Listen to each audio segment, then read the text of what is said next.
University School of Law. He mediated for the United States Postal Service for their EEOC redress program. In addition, he mediated for the Good Shepherd Community Mediation Center. He was trained as a facilitator and leading strategic planning.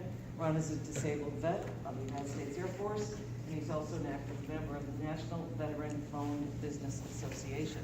I met Ron at the Chamber of Commerce and said, "Oh, I need you." And he volunteered very kindly to give us his time today and his expertise. So without further ado, Ron. Good morning. After hearing that introduction, I am reminded of every time I go home, my mother uses words like perennial student, and when are you going to get a job, a real job, and when are you going to earn a living? So thank you very much for that introduction. Thank you guys for having me this morning. Janet and Jackie, you guys have been tremendous. I'm impressed. You guys have handouts. I was telling them this earlier this morning. This is real paper. I'm not used to real paper. I'm used to copy paper, so I'm really, and color at no less. So you guys are spoiled, or at least I'm spoiled. Thank you very much for being with me this morning. We want to talk about workplace bullying. I have a couple of caveats before we get into the presentation. First of all, I'm a little intimidated. I said that also this morning, talking to a room full of experts about a topic in which I'm not an expert. But, nevertheless, we did the research, and hopefully you guys will learn something. My goal this morning is that you're at least sensitized to the issue of workplace bullying, because it's becoming a real phenomenon in our workplace. There will be some places in the presentation that might be a little bit challenging for human resource professionals. When we get to that point, I would really appreciate if you guys would be more participatory, because my concern is it's going to be extremely tedious for me to stand up here and read 27 slides to you. So I don't really want to do that if I don't have to. Okay? Is that agreeable? Yes. Cool. All right, without any further ado, this is what we're going to talk about this morning. We'll talk about an introduction. We just did that. We'll talk about what is workplace bullying. We'll talk about how widespread is it. We'll talk about what are the costs to our personnel, the human resources professional on workplace bullying. What is the state of the law across the nation? Then we'll take a peek at what is the state of the law in Delaware. And then we'll talk about what I see the future to be, and we'll wind up with some very brief conclusions. Let me tell you at the outset that most of this work came from an organization called the Workplace Bullying Institute. They're phenomenal. They have all kinds of research, all kinds of presentations. In fact, you'll see a couple of them this morning on this issue of workplace bullying. So, what is workplace bullying?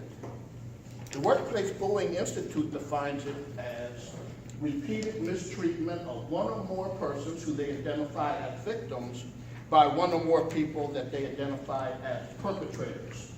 Some of the common elements of workplace bullying is it's extremely intimidating. It tends to be more psychological and emotional rather than physical, unlike other abuse. It interferes in a great way with the mission of your organization. It's motivated typically by the same thing that it motivates most abusers: a need for control. It's targeted. They know who to abuse and when to abuse them. It's strategic. They have a long-range goal by doing it. It's by commission or omission. And what do I mean by omission is the withholding of services or things that the employee otherwise would be entitled to have. So it can happen either by commission or omission. It's infectious.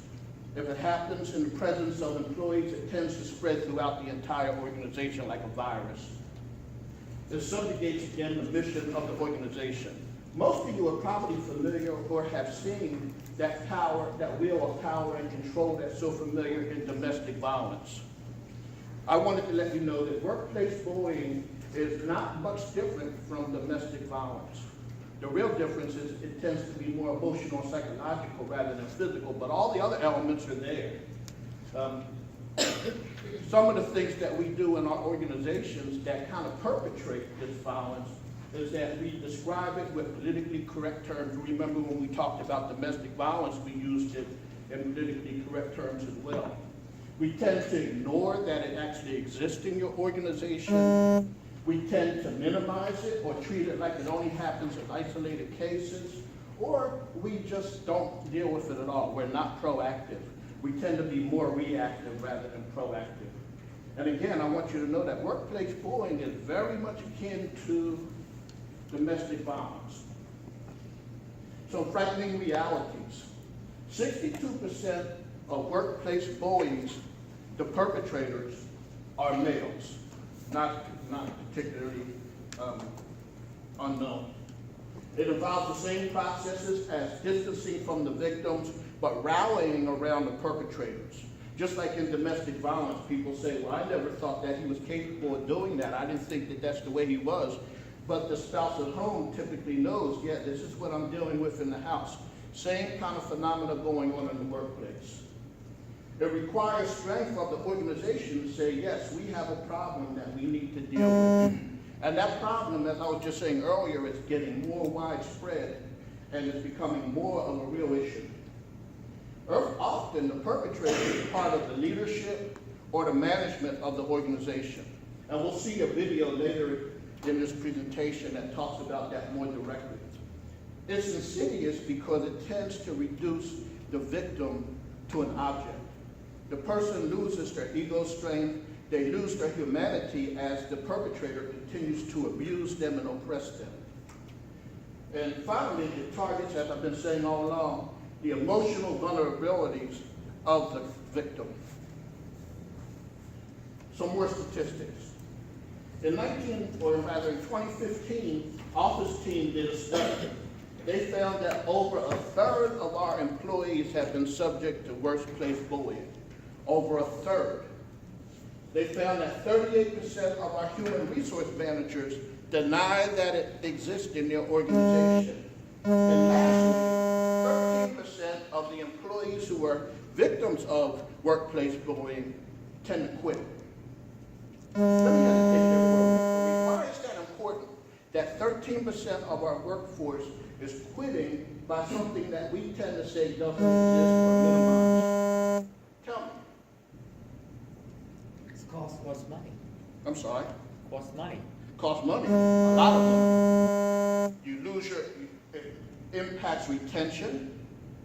It impacts recruitment. It impacts the workplace culture.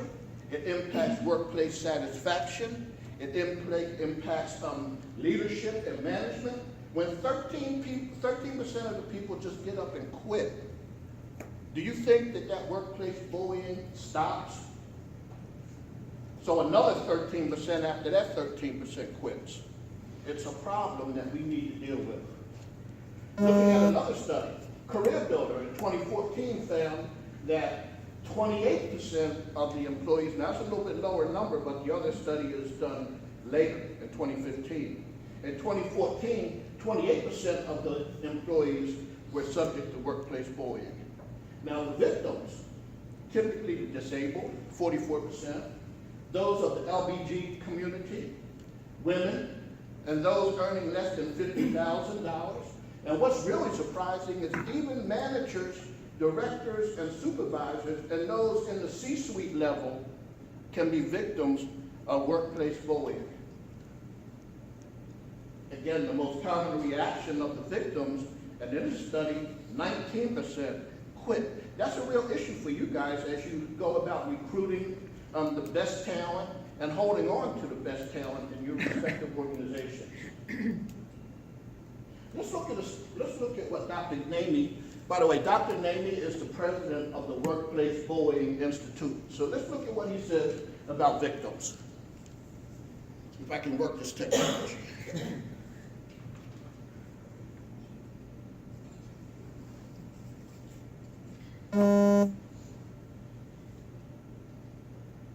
Sound, no sound.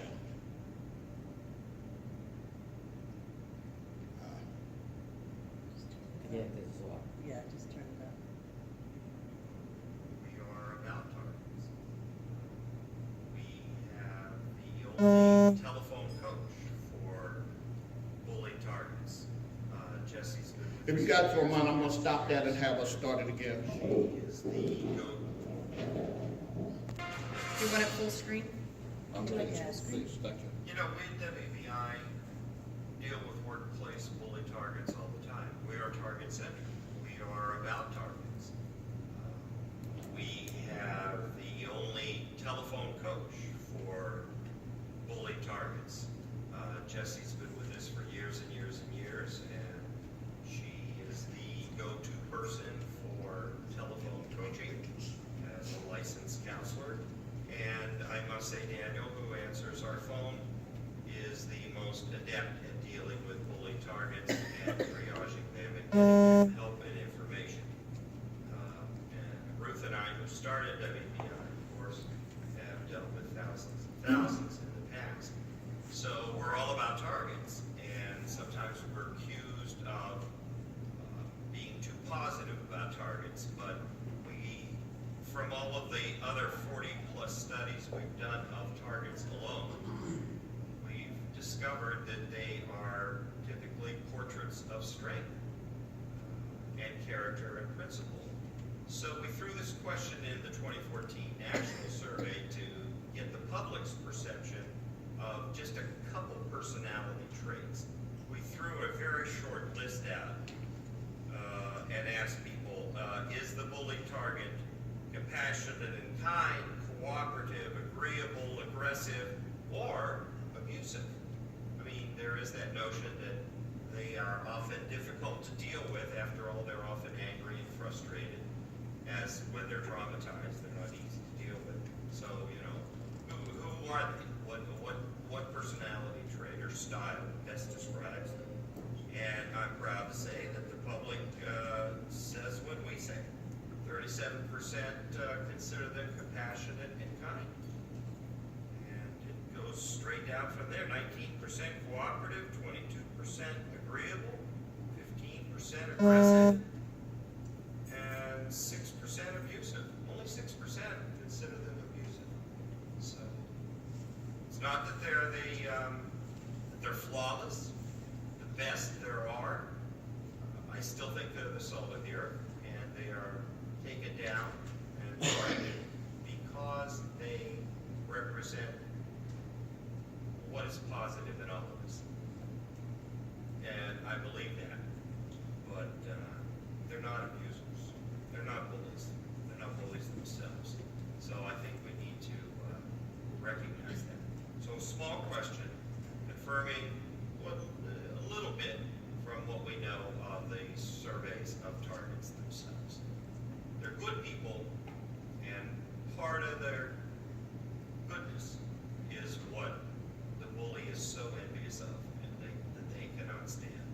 The bully's profile is one of narcissism and sadism and Machiavellianism with just a touch of psychopathy-like traits. And it doesn't really hold up to being compassionate and kind, agreeable, cooperative, and wonderful. So, you know what? We'll stand by the targets and let the bully apologists have the other guys. It's kind of interesting to note that the victims of workplace bullying are not bullies themselves. They're not bad people. They tend to be the better people in your organizations that are being subject to that kind of abuse. Sorry about that. And so let's look at what Dr. Namey has to say about the perpetrators of workplace bullying.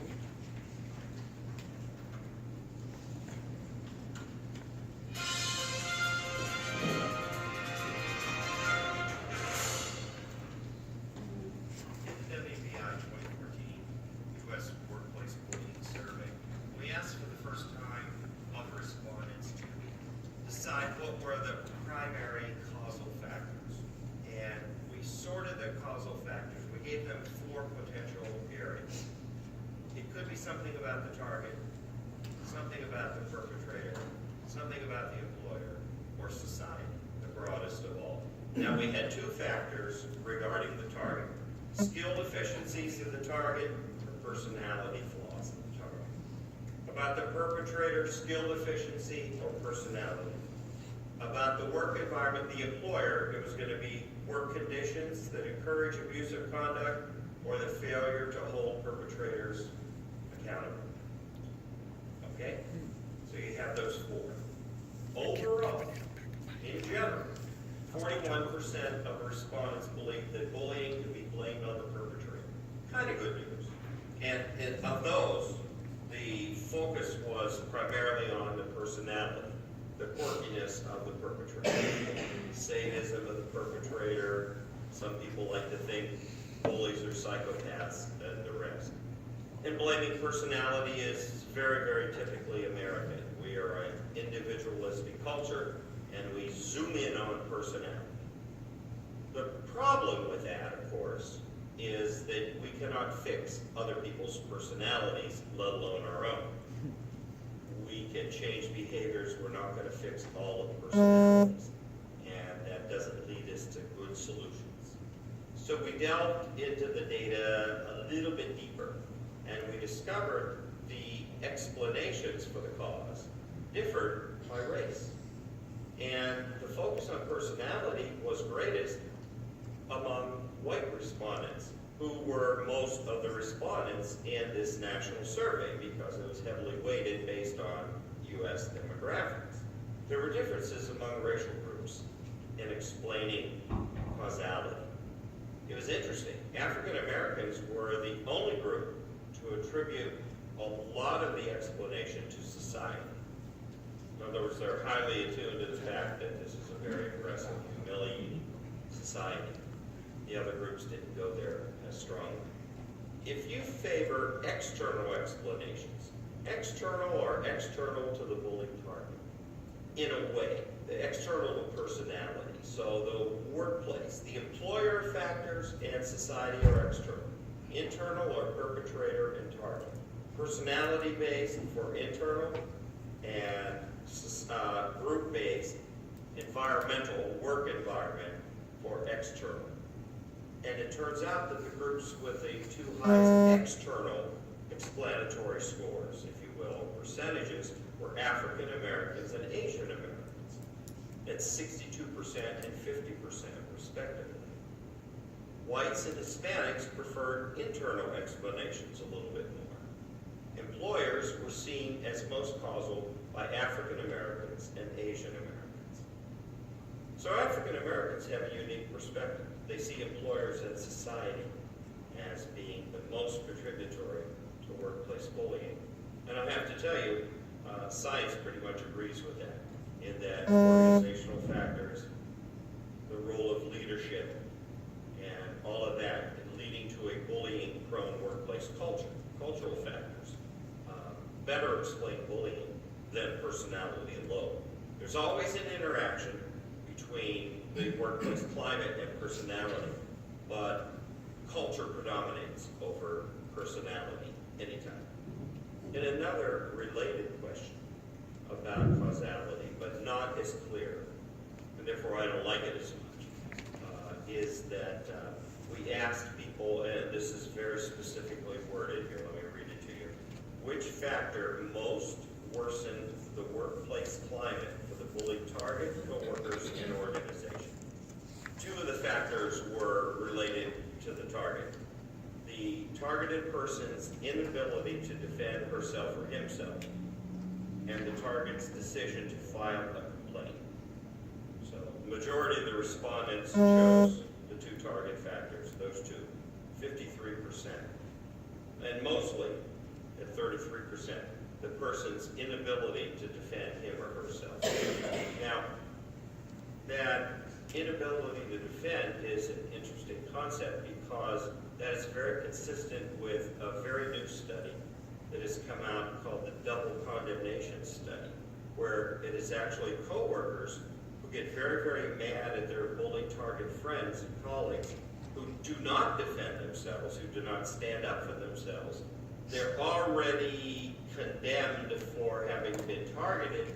Then the coworkers get mad that they didn't fight back, as if they could. If they could have, they would have, but they didn't.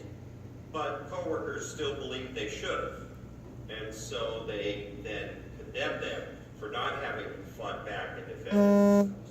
You see what I mean? It's crazy. So it's more blame the victim, more committing what we call the fundamental attribution error, more denigration of the victim, the target. It's more part of the blame. Not a good question, to have included in the survey, and I apologize, but it did capture, once again, a blame the victim strategy, this time as perceived by the public. We have one more video. I thought this one would be the most interesting. It looks at what is the role of leadership and management in workplace bullying. As I said earlier, the bullies themselves, the perpetrators, often are found in your leadership, in your management, and in the C-level suites of your organization. So let's look at what Dr. Namey found among the leadership of organizations in his workplace study.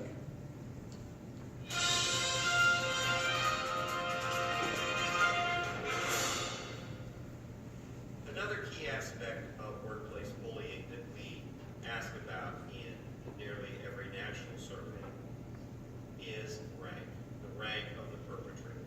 Because when the bully is a boss, he or she enjoys enhanced status that makes it much, much easier to threaten a bully target with job loss. You gotta be a boss to threaten job loss. Co-workers, on the other hand, have a special knack and a special skill of threatening social exclusion and ostracism, which carries its own sort of pain, albeit physical pain. It's quite hurtful and harmful, but they cannot exert or impose economic damage like the boss can. In the 2014 survey from WBI, the slight majority of bullies are bosses, 56%, 33% are co-workers, and 11% are subordinates. Now, the higher co-worker proportion does not surprise us at all, but the reduced proportion by bosses does. And we're thinking that perhaps this is also an indicator or an index of progress. In a way, maybe the message has been getting out to bosses through employers that they need to simply knock it off, that they need to stop the bullying and curb their aggressive tendencies. So we'll take that also as a form of credit of raising awareness in this country that bullying is an unacceptable form of aggression. And it really has no place as a management tool or technique. It is neither motivation nor inspiration. It is not transactional or transformational. It's totally destructive. It has no place with business. It undermines the mission. It has nothing to do with productivity, and it actually prevents work from getting done. And it's terribly costly. Truth be told, bullies are too expensive to keep. Bully bosses are too expensive to keep. So let's see if we can drive that number of bullies who are bosses down to zero at some point.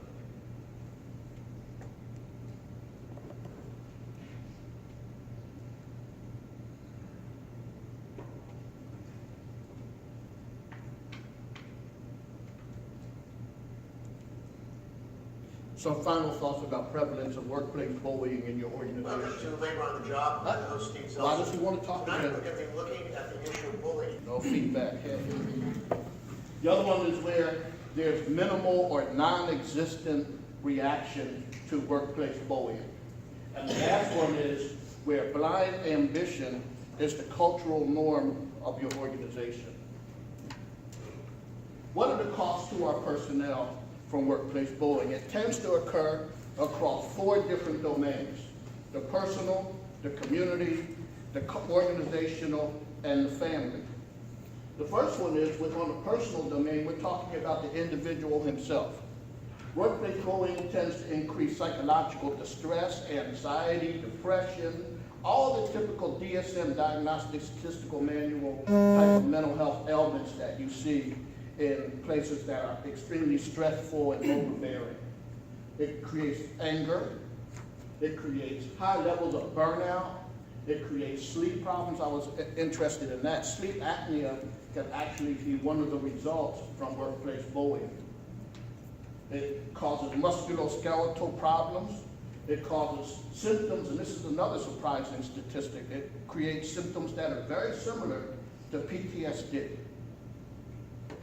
In the community domain, we have two different types. We have what we call vicarious trauma, where the other coworker or the peer or the other person who is in that workplace environment is watching what's happening in the transaction between the perpetrator and the target, and they themselves have that trauma imputed to them just from observing what's happening to the other worker. The other type is where, and you heard Dr. Namey talk about it, it's where the employee themselves tend to get angry at the victim because they're allowing this to happen to them. And they get angry because somewhere in their thought pattern, they're saying, well, gee, if it could happen to Susie, it could happen to me. So they're looking for the employee to be stronger and more aggressive and assertive.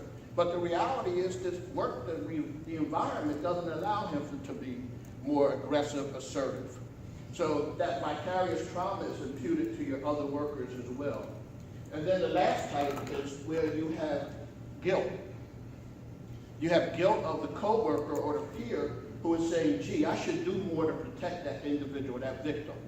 But yet they feel powerless as well. They can't do anything because it's leadership or management that's actually doing the bullying. So all they can do is observe it and feel guilty about it. And as you know, the guilt, the anger, and the trauma all affects your organization in a very damaging way. In an organization, we have high absenteeism. People just don't come to work anymore when they feel it's not a safe, healthy environment for them. You have lower task performance. People are not working at their maximum because they're oppressed by the workplace bullying. They have lower creativity. They have lower organizational good behavior. They have high counterproductive work behavior. In the family, and this is interesting to me as a family therapist, what happens is it reverberates through the organization. The manager can be harassed or abused by an upper level manager. He himself goes to an employee and then abuses the employee. The employee goes home because he can't do anything at the workplace. So he goes home and he takes it out on his children or he takes it out on his spouse. And now we have the entire community, including the family, suffering from what's happening in the workplace, which is not healthy or constructive. Some dollar amounts. How much does this thing cost? According to the National Institute of Occupational Safety, there's a loss of $19 billion in your organizations across the board from workplace bullying and a drop in productivity of $33 billion. That's a lot of money. And then they found that if those people who are leaving your organization, the thousands of them across the nation that are resigning, either 19 or 13% that are resigning because they can't take it anymore, if they actually filed litigation, the cost to your organizations would be in excess of $1.2 million. As Dr. Namey said, we just can't afford workplace bullying. We can't afford workplace bullies and workplace bully leaders.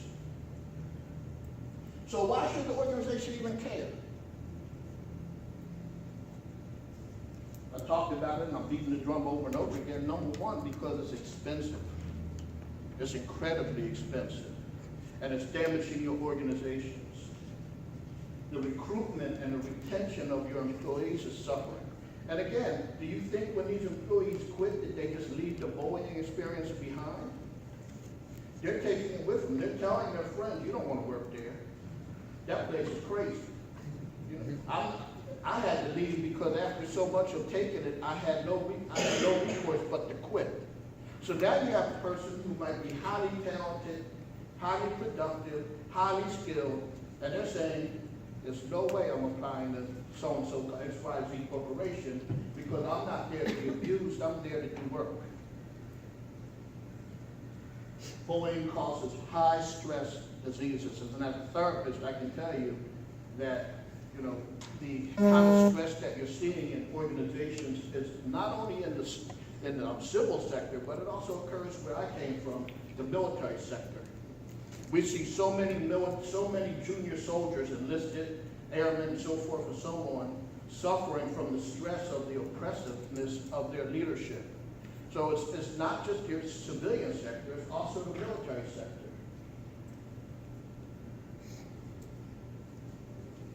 the most damaging part about workplace bullying as it continues is it sends the message to all employees that the organization knows about it, but just doesn't care about it.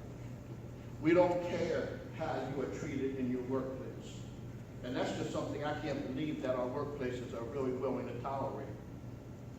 I believe that every employee has a right to a respectful and a healthy workplace environment in which to work. It's a right, it's not a privilege, it's not a benefit, it's a right to be able to go to work and do your job without being harassed by your coworkers or your leadership.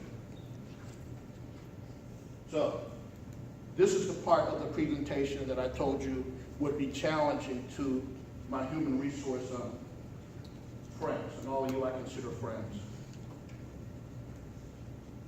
Historically, people in different studies have said human resources is part of the problem.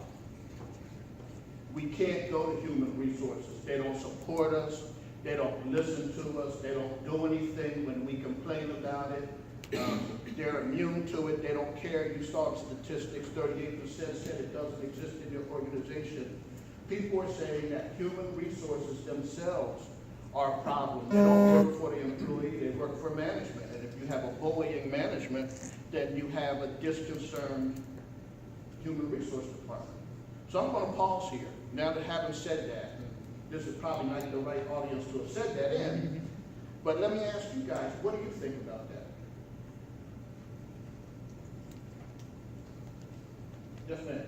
I've heard it being said that the reason why employees do not come to HR is because they work for management.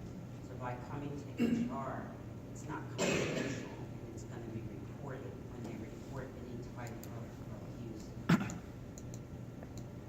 So it's hard to get employees to come to HR. They would rather go outside the organization, or that's where the talk starts among coworkers. So they're not listening to your report as you come to them, you're saying? That's what they're saying. Okay. Anyone else? I think part of the, excuse me, part of the problem is that, like, if someone comes with an allegation of sexual harassment of any kind, students, if we work at the school, we're obligated, even if the employee then says, but I don't want my name, I don't want to be involved, I don't want to report it, we're obligated to move forward with that complaint regardless. Whereas if someone comes in and says, you know, my boss is bullying me, and then they decline to participate in any part of the process, and they decline to be a witness or anything else, there's limited things we can do. And so that kind of ties our hands behind. So you're saying that if the employee was more willing to follow the process through, Correct. then the Human Resources Department could be more proactive in taking corrective action. Absolutely. Anyone else? Yes, ma'am. And sometimes